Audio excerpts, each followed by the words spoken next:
Well, good morning, good afternoon, good evening, depending on where in the world you are tuning in from. And a very warm welcome to this Serendipity Conference pre-conference webinar.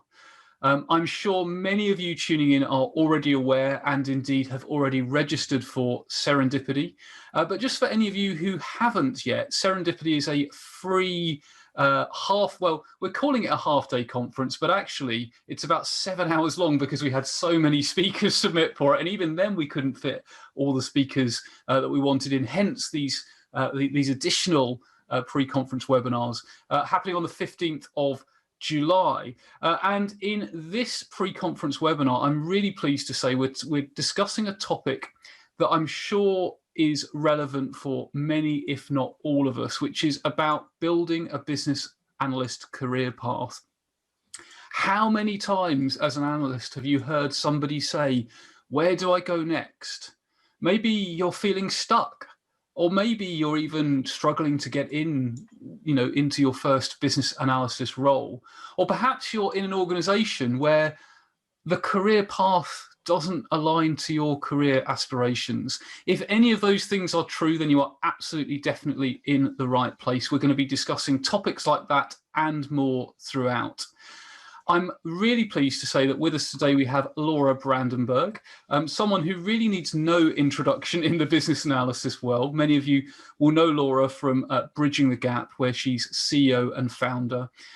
Bridging the Gap, of course, is really well renowned for online virtual training and helping people to really get their best business analysis career and helping become the best BA that they can be. So Laura, thank you so much for being here today.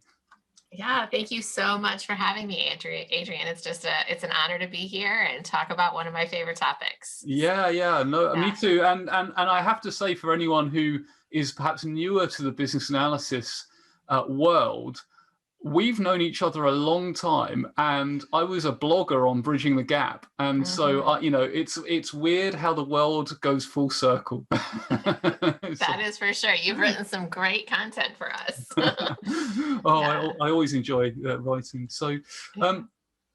So just before we get started, for those of you attending live, do remember that you can ask questions at any time. So you'll see a little Q&A panel.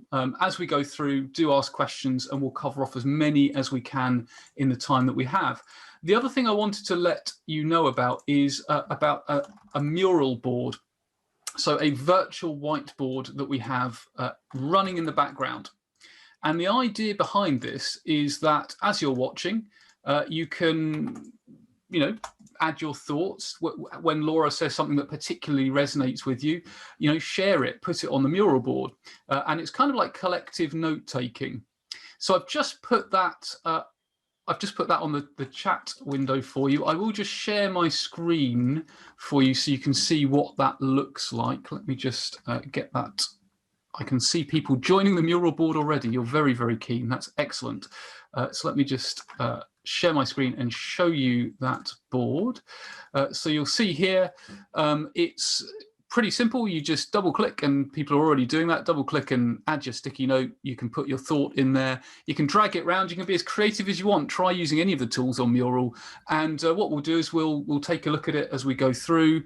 And also I'll publish a PDF version of this on LinkedIn after. So it's kind of like a collective record.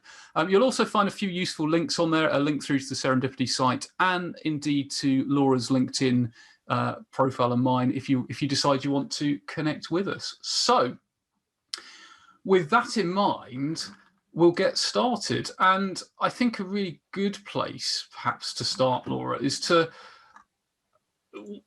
talk about how people figure out what's next in their career. Because I think one common challenge we have is, like, the career path of a BA can be so broad that it's really difficult for people to work out what their next step is. So I wondered how you would suggest that people work out what that next move should be, and what your sort of tips and thoughts would be. Yeah, and that's one of the beautiful things about the profession, right? Is there are just so many opportunities. So that can feel overwhelming, but it's also a great thing because the skill set that you have as a business analyst and the kinds of experiences and exposure that you get to projects and change and stakeholders like really does open up a lot of opportunities. But then it can lead you to be like, well, okay, what's next, right? And my standard, just always like tried and true advice around that is to ask yourself, like, what do you really want to be doing? Right? Because there can be so much noise, and we'll talk about this a little bit as we go unfolds. I'm sure it'll come up, but there can be so much noise in the industry of like the latest trend and that you need to do this and like this is the next step, right? And like kind of this external set of influences. But I find that people really go the furthest and find the most fulfillment in their careers and actually move to the next level when they follow like their passions, the areas of the role that they enjoy the most. Like, so really taking time to envision yourself, like, what could you be doing in some shape or form for the rest of your life or the next 10 years? Like, what does that really look like? Like, what jazzes you up to the extent that you could think about it in that term. And so really when you lean into what you enjoy, it feels counterintuitive, but that's when the bigger opportunities tend to present themselves. So that's how I guide people to start thinking about that question. Yeah, and it's really interesting. I love that phrase, like leaning into what you really enjoy, and Mhm. and it's interesting, isn't it? Because and you were talking about noise there, and I think that really resonates with me as well. Because as you were talking, I was thinking about, often there's a perceived pressure that you have to follow this fad or this trend, or well, the next step that somebody's pre-decided for you is this. Mhm. But I love what you're saying there, that actually that's an option, but if we focus on what we really enjoy, then that's going to make us more happy. That's going to lead to a more fulfilling career path.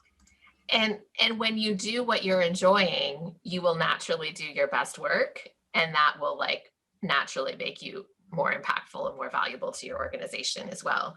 So it's not like an either or. It's not like you're doing what you enjoy and you're letting go of like making an impact by following a trend. It's like, well, what you do when you are really dialing into what you enjoy the most, you're going to also be best at it. And then when you're the best at it, it tends to be easier for you. And it also tends to like, it's the work that people really start to value you for when you Yeah. own it. Yeah, because there's that sense of ownership. And probably, as you say, or as you sort of hinted at, there's more of a personal desire to go the extra mile because Mhm. the work is a reward in itself. Mhm. So thinking about the career path, Laura, I mean, I don't know about you, but I certainly feel that the profession it feels like it's maturing. But Mhm. but would you say there's a definitive career path? And if so, what does it look like, and how can people navigate it? Yeah, I would not say that there's like a definitive career path. I've watched people go from BA into various other roles and take multiple different paths within this profession. We have at Bridging the Gap lined up or outlined what we call the success path, which I was going to share here in the screen. So just do that Yeah. real quick. Yeah, and this, and I share this with the framing that there's not one career path, and sometimes having an idea of what are the stages helps people be like, oh, this is what I want next, right? So you're free to like leverage this if it works for you, and you are free to obviously ignore it if it doesn't. But and we're looking here from exploring, meaning just like starting to figure out the profession, all the way to being a champion, which is like a leader, a manager, contributing back to the profession and helping others be successful. So that explorer stage is often, it could be somebody who's actually pretty experienced as a BA, but just has not been self-aware that there's a business analysis profession. And often somebody will be like, you are a business analyst, or you should be a business analyst, or, just that like exploration of like, oh, like maybe I should look into this a little bit more. And from there, there's this intentional stage that we see people go through of like, okay, I'm aware that this exists. and I want to pursue it, and I'm going to take action to pursue it. And I always feel like there is so much power in any sort of career decision when you make a clear decision and set a clear intention, which is why a lot of people would probably combine those two stages into one. I really see them as separate, because we see people who are just like, yeah, it'd be nice to do this someday, versus like, I'm pursuing it, right? Like that intention.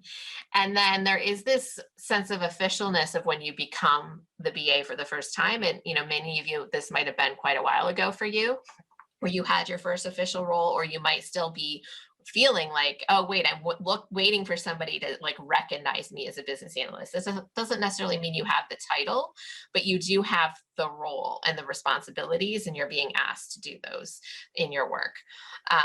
And then from there is proven. So this would be a professional who has been on a few projects, applied a wide range of skills, used a wide range of techniques, and has a sense of like, they're proven, they have a certain sense of internal confidence about how to do the role. Often when you're first starting out, there's not a lot of confidence there, right? But like that proven sense of like, I know how to do this. And from there is the superhero. And so what's the big distinguisher between the proven and the superhero that I see? This is where people really make a leap in their careers. And this might apply to a lot of people here, is that you started to work in multiple different domains, and that can be within the same company. But often it means switching companies or switching industries or switching context of projects, like maybe working from one kind of department to another, and new business applications or new methodologies. And what makes you the superhero is you get this comfort with not just like, I can be successful when I have a certain area of expertise or a certain background or a certain comfort level with the stakeholders, but I can walk into just about any situation and be comfortable as a BA. And it's a huge milestone. And often people in that superhero role here, like, everybody wants me on their project, or can you clone yourself? How do we clone you, right? And that's a good sign that I think you've made it to that superhero stage. And what comes up at that superhero stage, often like that idea of like, how do you clone yourself? And you might have gotten here feeling like you're doing business analysis quite intuitively. And so it can be hard to train the people who like want to help you. And so the champion level is like knowing how and having a comfort level and mentoring, training, somehow leading others. It can manifest as a management opportunity, but it doesn't have to be management. It could be running a community of practice. It could be training like Adrian and I do. It could be speaking, but somehow you are not just individually successful as a business analyst, but now you are able to help others be successful within their roles in business analysis. Yeah, that's so important, and I think it's something that I know you and I really agree on, is that fact that there's a point in, I think, everyone's career where even internal success isn't enough. It's about creating connections between organizations, meeting other professionals, and really thinking about the BA community, or the business change community generally, and finding out how we can sort of work with others.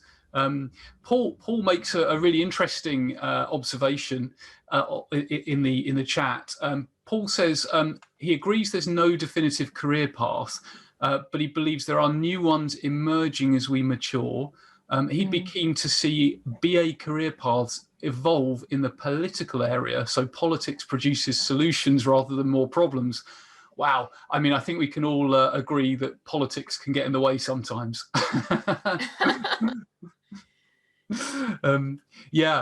That's definitely a really interesting one. As I think about my next level in my business and career, it's crossed my mind of like, where is the best container for me to use my business analyst skills to impact the kind of change that I want to see in the world.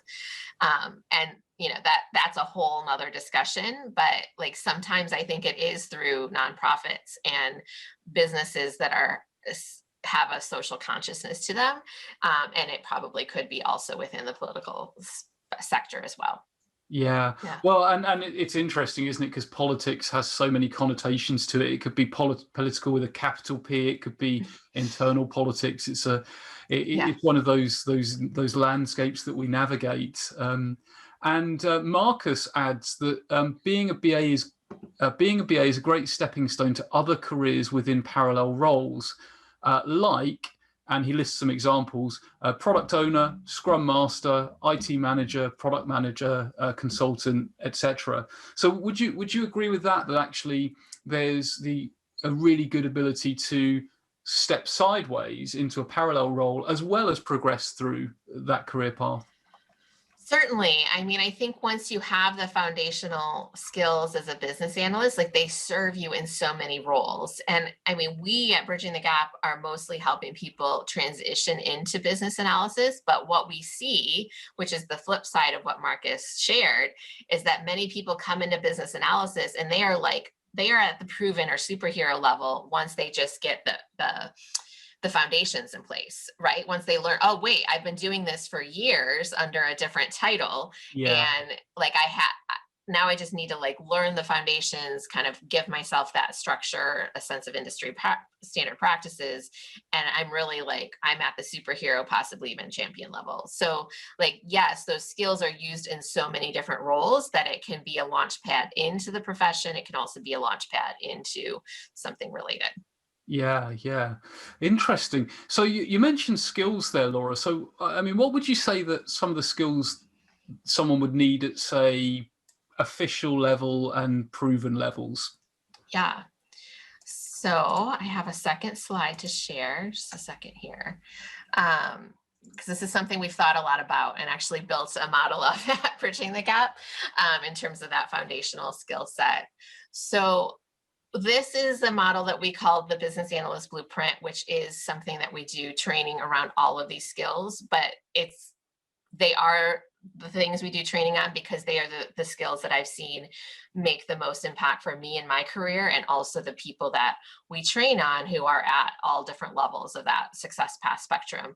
But they're really like, what do you need to be successful on some sort of a business change project that is likely in today's world going to involve some element of technology? And there's really 4 components of this. So the business level, which is business process analysis. How do you work with stakeholders to discover what their process is, what it should be, how to improve that process? The software level, which is we teach use cases in wireframes. It also is encompassing of user stories in a more agile environment. But like the essential skill set there is being able to understand what the software needs to do to solve a business problem, and being able to get to the level of detail that gives a technology implementer what they need to actually like design and implement that solution.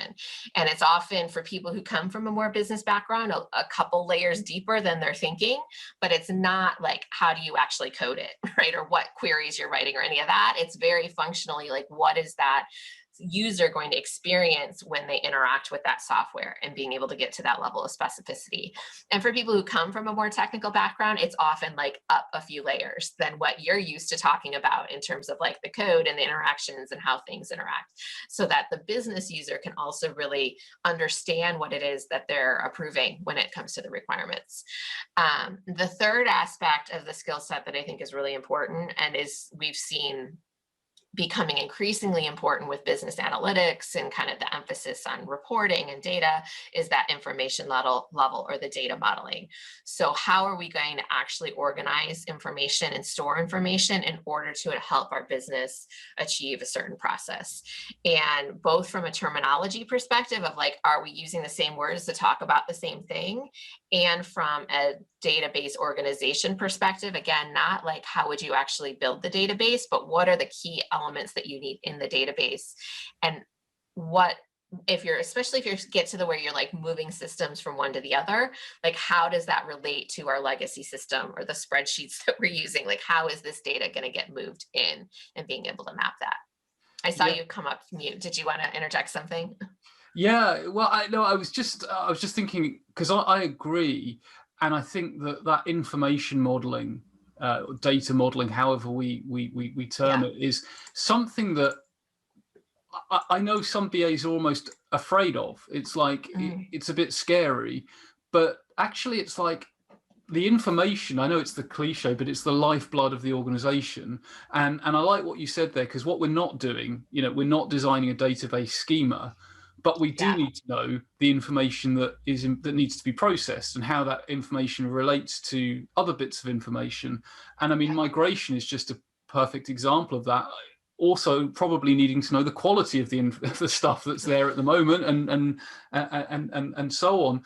Would you have any, like, if someone was feeling a bit uncomfortable about data modeling, information modeling, would you have any tips on how to fight that fear?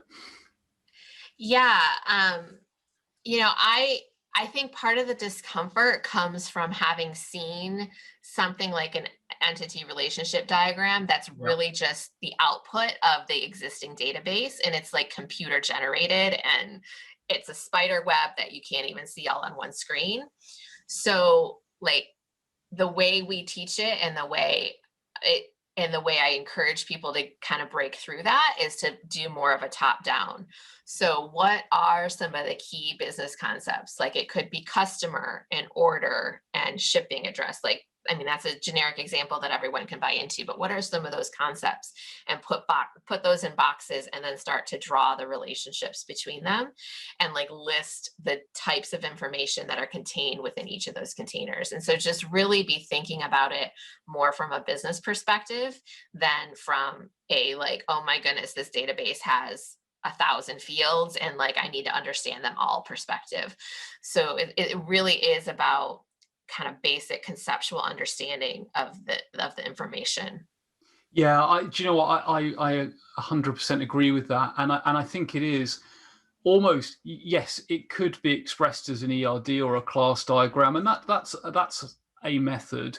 But I like that approach, that sort of, as you say, top down approach. Almost I mean, I know when I work with the clients I work with and the stakeholders I work with, I don't even call it data modeling. And I just sort of, I sometimes ask really vague questions like, well, what stuff is important? What stuff do you care enough about that you store information about?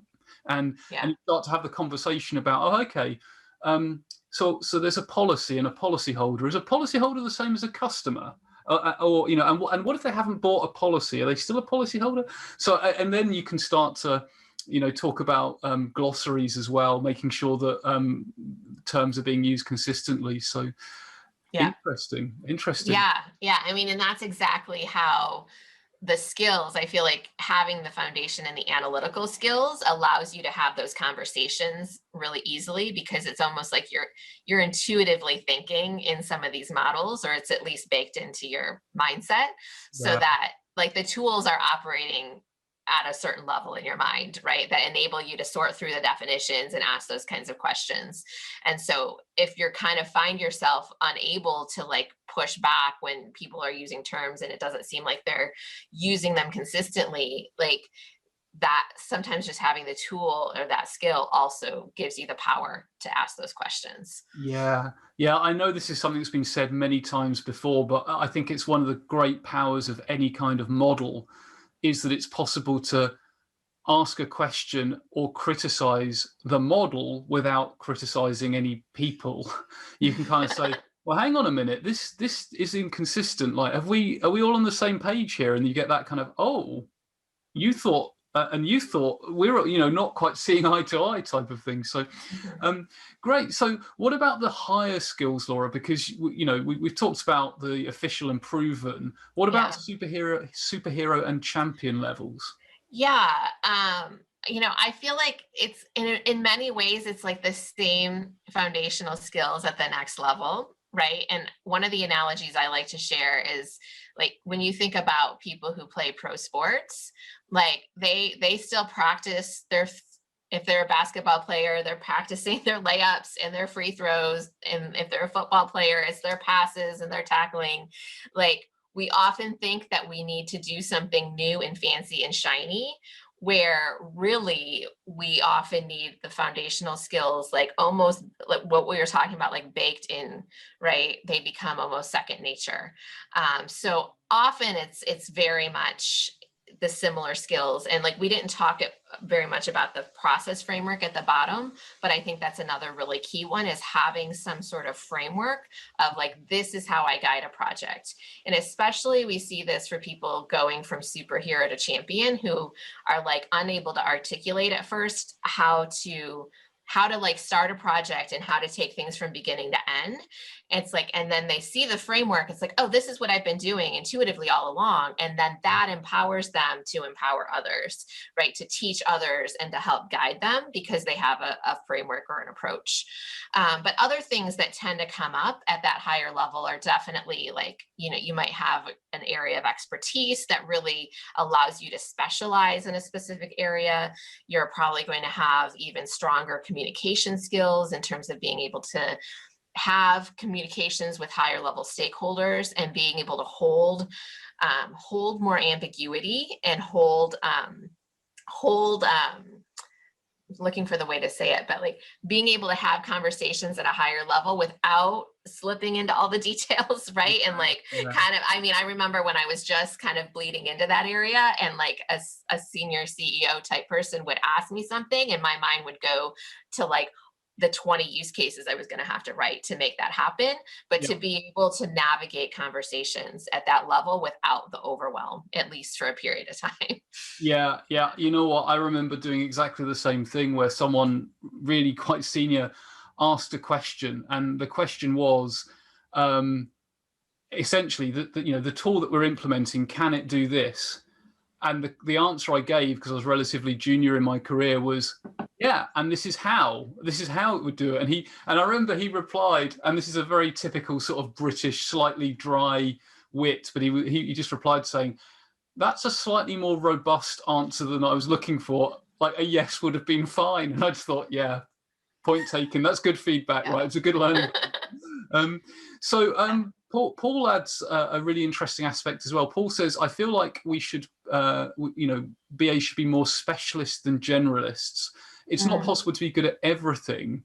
And there's something to be said for divergent thinking when we use different strengths of BA rather than one person doing everything."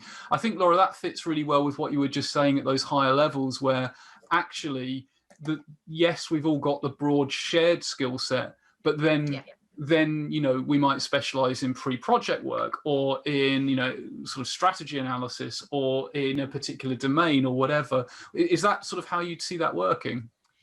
Yeah, and the conversation around this has shifted so much, not to take us too much down memory lane, Adrian, but like when we were first starting Bridging the Gap, or when you were writing, like, I feel like there was a big push in the profession to like allow there to be generalists, right? And like, we all should be generalists, and specializations were kind of demonized a little bit. And I think that just did not stick, for sure. Like, it's not practical. I mean, obviously organizations are valuing specializations on top of the foundational business analyst skill set.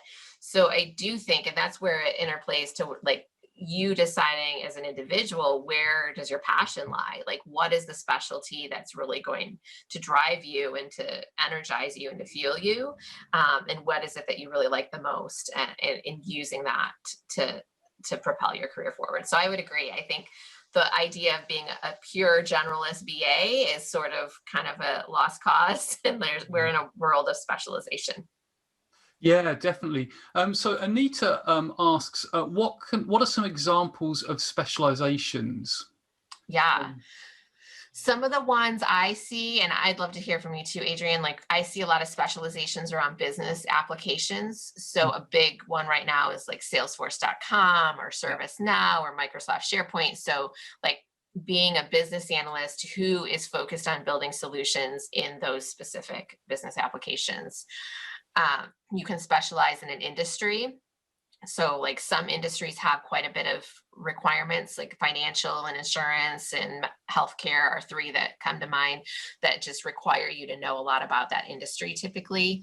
And then we see specializations in methodology. So like an agile business analyst, or a Six Sigma type business analyst. And you were mentioning too, I'd love to hear more about this, like specialization in like a pre-project initiation type, right? So it's like a different area. Yeah, I mean, I agree with everything that you've said, and I think that and some of the roles are different in their breadth, because like, you know, a Salesforce, a business analyst that specializes in Salesforce is probably brought in at a particular point in the project, because you've got to know you're implementing CRM and it's Salesforce before they're going to really add a huge amount of value. So I know in some other parts of Europe, they tend that sort of role is sometimes called a functional analyst or functional consultant role. So, but it's a subset, right? We're all a sort of BA family, and that's a valid part of it. But I think pre-project, I see some, particularly towards the more senior and experienced end, where actually there will be BAs who will navigate the messy ambiguity at the beginning before anyone knows what the problem is, and normally before there's a project manager, always controversial, but like, because they don't know if there's a project yet, it's just a mess. And like, they'll take it as far as, yes, you know, like essentially a mini feasibility study. Yeah, here's the problem statement. Here's, you know, the outcomes that would be good. Here's some high level solution approaches. Right, over to you, sponsor. What do you want to do? You know, do you want to just do it? Do you want to, you know, or do we need a business case? So that's a specialization as well. So I suppose that it can be around the sort of the stage in the business change life cycle. But probably the area in the UK I see most specialization is domain, and financial services is probably the biggest. Well, I mean, and government, and of course, I mean, retail, but financial services, there seems to be so much in the UK around financial services. So yeah. But great. Okay, so we've talked about quite a lot of topics. What I want to do now, and this is always the terrifying moment, because I've got the mural on my other screen, and I'm gonna screen share it. And oh wow, okay. There's loads going on there. That's awesome. So so you can see there's lots on there. We've got we've got a little reminder of the path there, from explorer to intentional BA to official BA, a big leap. We've got stuff about noise in the industry. We've got the core skills.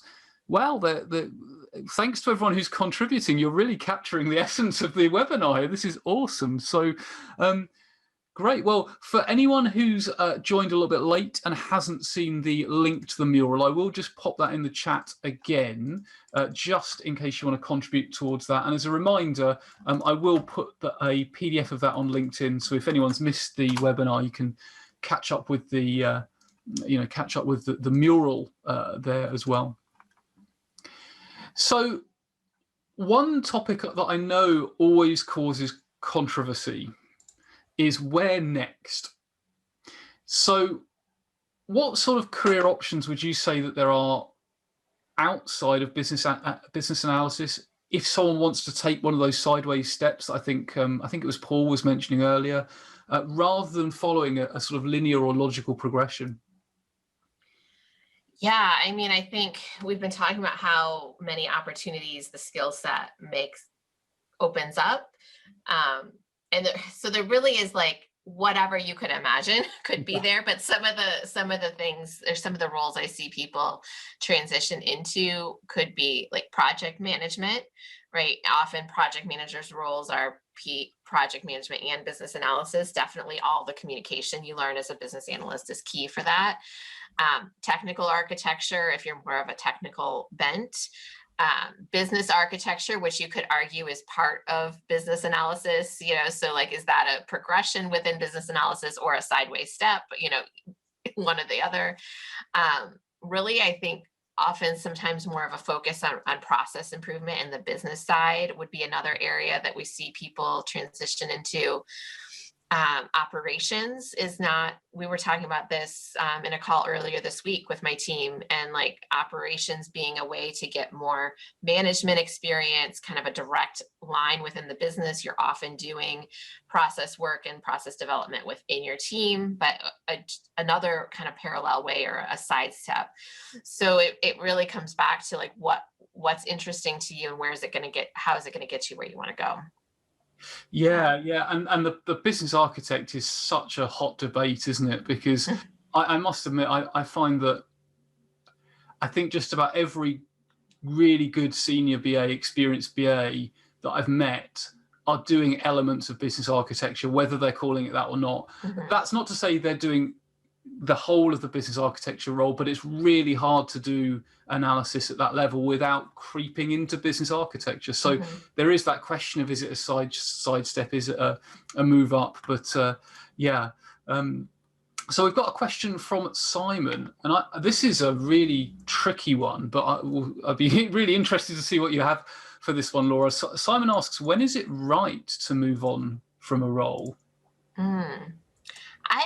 That's interesting. I'm going to call a little bit on the duality there, because I don't think it's a right wrong, right? Yeah. And perfect BA answer, like, it totally depends. But I don't think there's a wrong time. So I'm going to kind of flip that one around, because you really need to be looking at the entire context of the organization and the role and the opportunities available to you. What I will say is the wrong time, though, is I've seen people move because they're trying to escape a situation that is self-created, and they don't realize that it's self-created, right? And what I mean by that is, like, it's you not taking the opportunity, or you being frustrated with the circumstance, and then you think, oh, if I just change organizations, everything will be fine, like grass is always greener on the other side, right? And then you go there, and it seems to perpetuate the cycle. And especially if you've had this happen a couple times to you, and this is really difficult to face, and to even, like, just, you need to look at in what way are you also creating that situation? And is it best for you to do some of your own work on your own self? And often it's an attitude and an ability to kind of heal from whatever has happened before. And at what point is it best to do that work, versus hoping that when you change the external situation, the frustration will go away? Someone I used to work with, fantastic manager I work with, called Corinne. Corinne used to talk about the difference between push and pull, and she'd always say that sometimes you're in a situation, and the situation is pushing you away. That's a different thing from something being really, like, you could be happy where you are, but you've got this aspiration that's pulling you towards it. And maybe there's an element of that, like, if you're just in the fire, and maybe that's not always the best time to make the decision. Whereas if you've got well, actually, I'm happy here, but that I've got this aspiration, and that will get me closer to it. Maybe that's a way of framing it as well. And to that point, like, that point of complacency is also probably the point where it's more right to make a change, and it's harder to make the change, right? So in that, like, what I've seen at times within the profession is people getting really comfortable in that proven path, and they're in a proven role. Things are pretty similar, and they're really, really, really comfortable in that role. It could be even a decent paying role, right? And it feels very comfortable. And all of a sudden 20 years go by. That sometimes is an exaggeration, sometimes not, right? Like, and then for whatever reason, the set of competencies for that role aren't as valued as they were. And to move into a new situation after a significant amount of time in one environment becomes very difficult. And then you can start to feel stuck and undervalued, and, like, really figuring out, well, what do I do next, right? Because you got so complacent in that role. So complacency, I think, is a time to really be thinking about, well, what can I change for myself? Yeah. A couple of really interesting comments from Paul here. Paul says, you will only grow and learn if you move out of something that you're comfortable in. I think that's a really, really great piece of advice. And he also adds, in his first BA job, after 10 years in the role, he battled to decide if he should leave, but his manager told him to go. Like, his manager actually said, I guess you need this challenge, that the place over there is a better challenge for you. And I think this comes back to something that any of us that manage or mentor or have that responsibility at the higher levels of that journey, is we need to remember to not be afraid that sometimes the best thing for an individual is to is to make a move, and Mhm. you know, we shouldn't hold people back. we should Yeah. we should propel them forward. Yeah. Yeah, and like there's so much power in those lateral moves too. Like, because that's what gets you from that proven to superhero. And I saw in the mural somebody wrote like big leap, right? But it's not like you make one big leap. It's like you make a few little leaps, and then all of a sudden everything falls into place. So it's consciously choosing to move into different environments, Yeah, to challenge yourself, and because what happens when you do that is your expertise is no longer your strength, and your business analyst skills become your strength. So every time you move, your foundational business analyst skills get stronger. yeah, yeah. The same with changing domain. I think changing domain every so often is a really healthy thing to do, and Hmm. because you can't rely on that element of subject matter expertise that you kind of bank. But okay, so a couple of other questions, and these are really tough ones as well. So Nefra asks, can you define the difference between business architecture and enterprise architecture? And I'll combine that with a question in the chat from Alison, who says, can you define what you mean by business architecture and where are the boundaries? So, wow, good luck with And both. I'll be honest with you on that one. I am not the expert. So I don't have an answer to that question. Do you have an answer, Adrian? Well, so not one that would stand any kind of critique, Yeah. really. But I see one of the best analogies about business architecture that a colleague of mine, Paul Turner, used to use was like, if you were going to knock down a wall, you would probably look at the blueprints to see if it was a load-bearing wall. You wouldn't just knock it down and hope that nothing happens. And he talked about business architecture and architecture generally being like that. It's like, well, if you make a change over here, how do you know what it's going to impact if you don't know? Like, if you don't know what capability, you know, this sort of process is related to or used in or whatever, then how do you know what impact you're going to have downstream? So I thought, you know, that idea of blueprints, I think, is a really interesting one.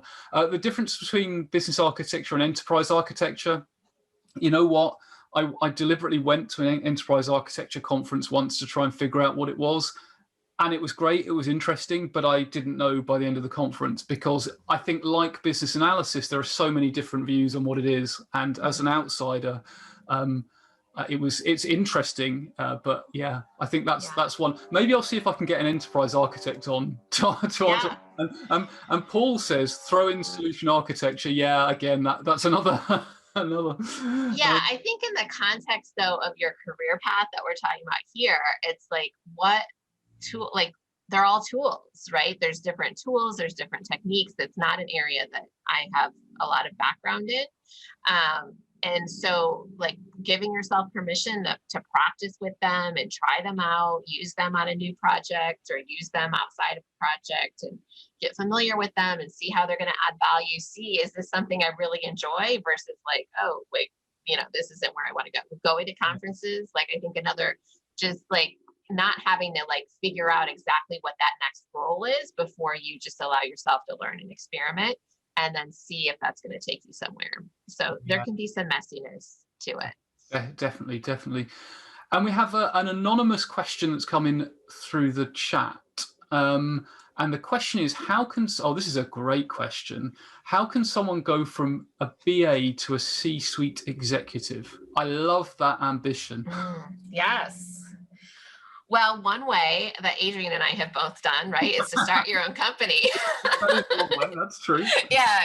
So I don't think that's what the person is probably asking about, but it is. I just want to throw it out there that it is a path. One day somebody told me I was going to, like, as a BA, I was, you know, you're going to run your own company someday. And I laughed at them. And then 2 years later, I started bridging the gap. So it is definitely a possibility that you might not see for yourself and to be thinking about. But I think at that level, like obviously it's two things that are really important that just come immediately to mind for me are, you know, the ability to manage and lead a team. And then also the ability to have vision, right? So to have a bigger picture for what your organization is doing and where you're going is huge. So starting, you know, you can start that by where you're at through mentoring, coaching, looking for leadership roles. And part of it is just a ladder, I think, to climb up. But also just being like, always be thinking bigger than that current project, and like what's the bigger picture here, what's the bigger context here, and really stretching that part of your mind. Yeah, that bigger picture, I think, is such an important part. And you know, and I think it's interesting, isn't it? Because if you think about the average sort of organization and the number of C-level roles, well, you think about like chief operating officer, for example. Well, someone who's got a really strong background in understanding processes and process architecture, like that's not the only element, of course, of a COO role. That would be doing it a disservice. But if you've got a really good understanding of how processes work, of value propositions, of how all the bits of the organization fit together, and if you can lead and motivate people on that journey, and I think this is the thing that some BAs struggle to get exposure with, or certainly in the organizations I work with, but is like having the accountability for profit and loss on a, not the whole organization, but on a business unit or on a, you know, a cost center or whatever. That's perhaps a thing to try and get, because, you know, that's something that is often expected at that C-level, and that business acumen side as well. Yeah. Excellent. So one thing I wanted to pivot towards, and we'll take some more questions in a moment, so do keep the questions coming in. I think sometimes we can be our own worst enemies as BAs, and I know a lot of people talk about imposter syndrome and not feeling able to make the next step, but what do you find holds people back from progressing in their careers and being the best that they can be? Yeah, I mean, that was the first thing that came to mind for me, was imposter syndrome, right? And I hear people use those words with like, yes, that's me, kind of. And you know, and what that really is a fear of failure, a fear of a need often to be perfect, right? To feel like it's not good enough unless it's perfect, and like there is no perfect. Most of our best models are messy at best, and that messiness leads to learning. But what really how that affects you in your career is it leads you to say no to opportunities, right? So because you're so afraid of failing, you say no when the opportunity to grow is like right there in front of you. And I see it happen to people again and again and again. And like, just to say yes and to build your support network behind you, and to have a mentor or a guide who can, you know, you can fall back on, or to just trust yourself in the skills that you've built up. But like, it's that hump of saying yes. And that's how I think we can be our own worst enemies, is those opportunities to like be more part of the budget are there, but like, oh wait, if I own the budget, it even came up as you were saying, if I own the budget, right? Then what happens if we're not profitable, right? Like, and then I don't want that accountability. I mean, I do, but like, if that's part of the story, right? Then if you're kind of worried about the negative aspects of that accountability, then you will hold yourself back from that opportunity. So that's how I see that manifesting in our career. Yeah, I think another thing I think is, as BAs, often like we like certainty because we're analysts, right? We want to be down in the detail, and we want to sort of risk, understandably, sort of almost risk assess everything. And I remember once meeting someone, and I was planning some stuff, and I was driving this person mad with my planning. And she just said to me after all, she said, "Adrian, you can plan all you want, but at some point you're going to have to pack your parachute and jump." Like, and I think what she meant is like, all of this stuff on spreadsheets is great, but actually you've got to do the thing. And that's always stuck with me, because it's totally right. A lot of the sort of worrying we do in advance is about stuff that's never going to happen. Like, very few things are actually fatal in the world, you know.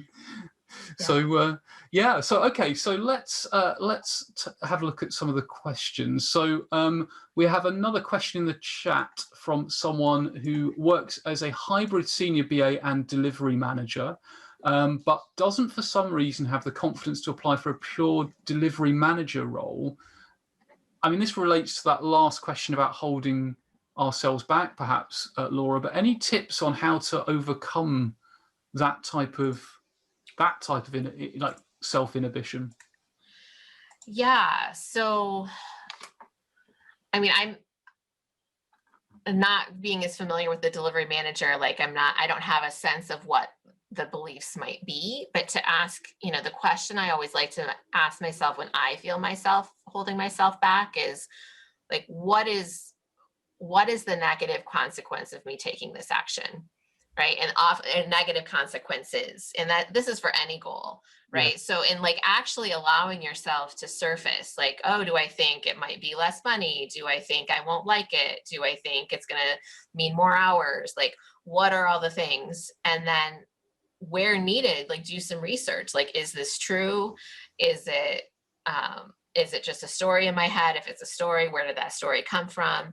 And unpack it. And often what you find is like 80% of that is just noise. It's just like stories and noise. And like, you can see it for what it is once you see it.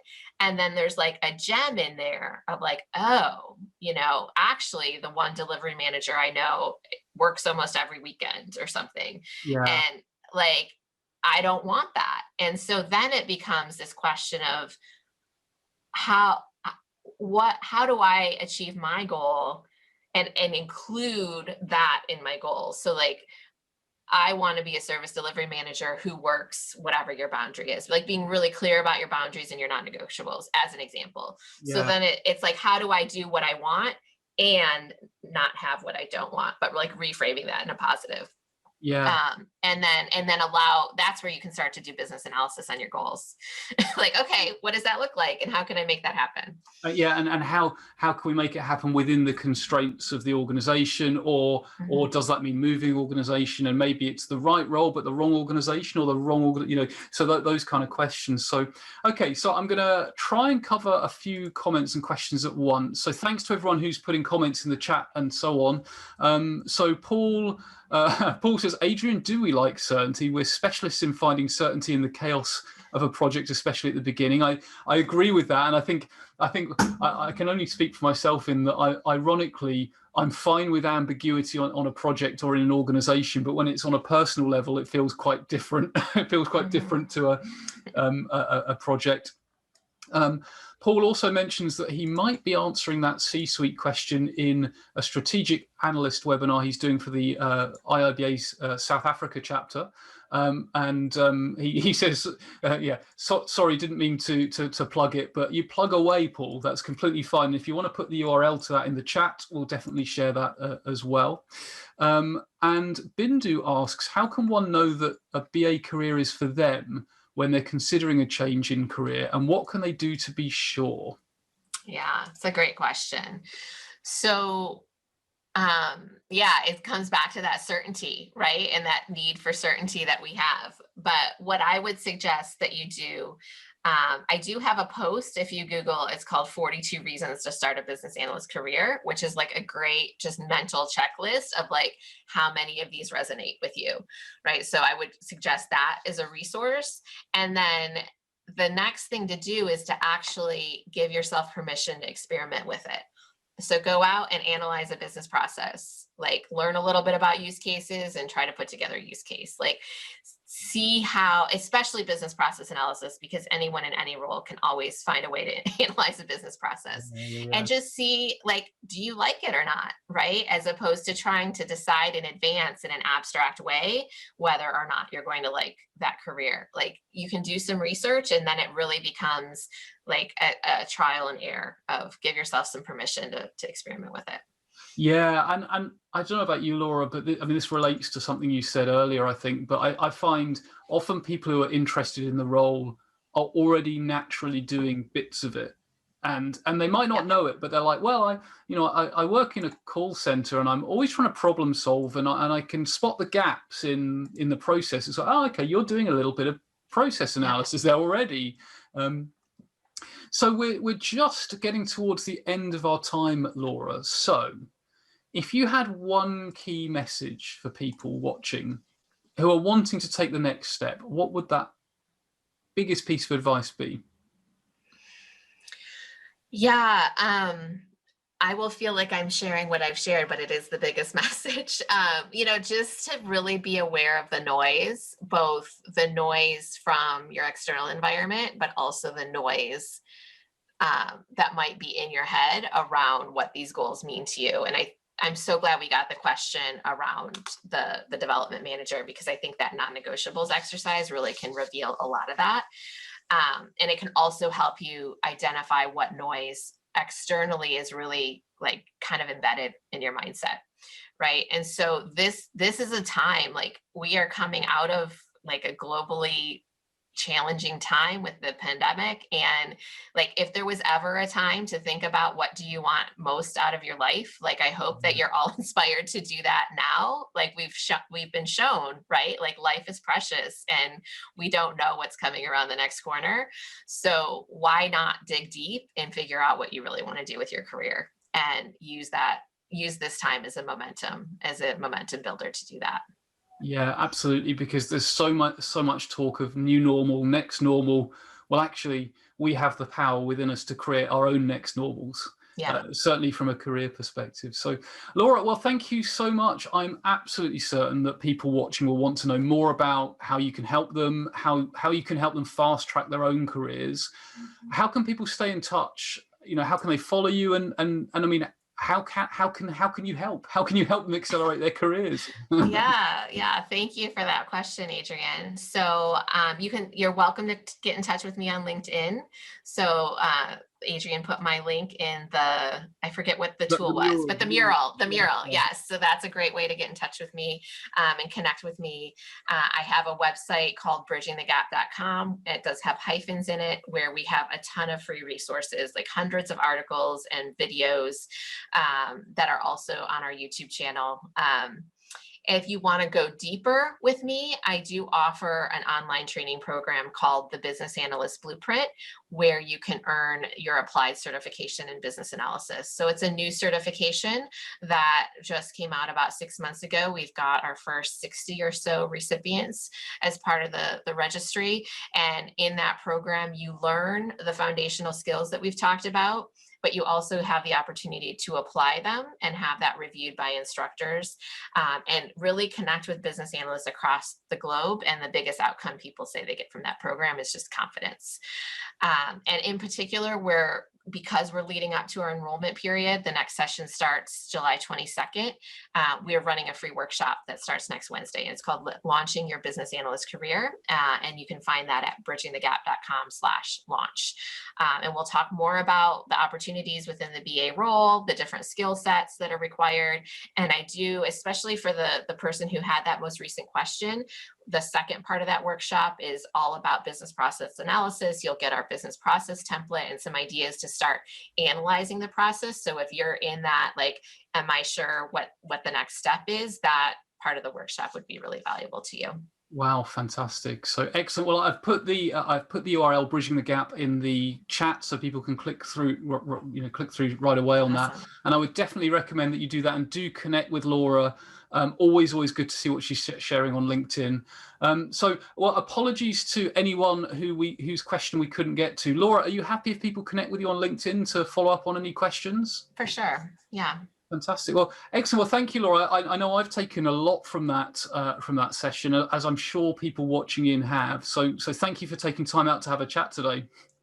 Thank you for having me, and thank you for the wonderful questions. I feel like it created a great conversation. Yeah. I think that will keep going. So just before, if you're tuned in live, just before you go, I do just want to give a little bit of a plug for Serendipity, which is on the 15th of July. Now, when you signed up, you had the option of also opting in for a free ticket to Serendipity. If you did that, you will get an email very soon with details on how to access Serendipity. If you didn't, you just need to go to serendipityfest.com and you can sign up there. And I'm actually going to give you a preview of what the conference platform looks like. And you're probably amongst the few people in the world who are going to see this, because it's not accessible to anyone but speakers at the moment.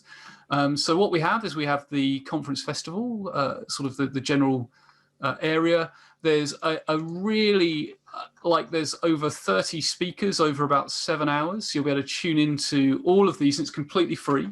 And There's also a discussion board, as you'd expect, with lots of stuff happening. And there's a networking lounge. Now, I won't show you inside the networking lounge, but it's going to be really, really great. And what we're going to be encouraging people to do during the event is not just watch, but maybe, watch it from the networking lounge. So sit with some people, chat while you're watching the sessions as well. So do register for that. As I say, completely free. It's sort of community-driven event. So all that's left for me to say is, once again, thank you to everyone who is tuning in live, or indeed if you're watching the recording.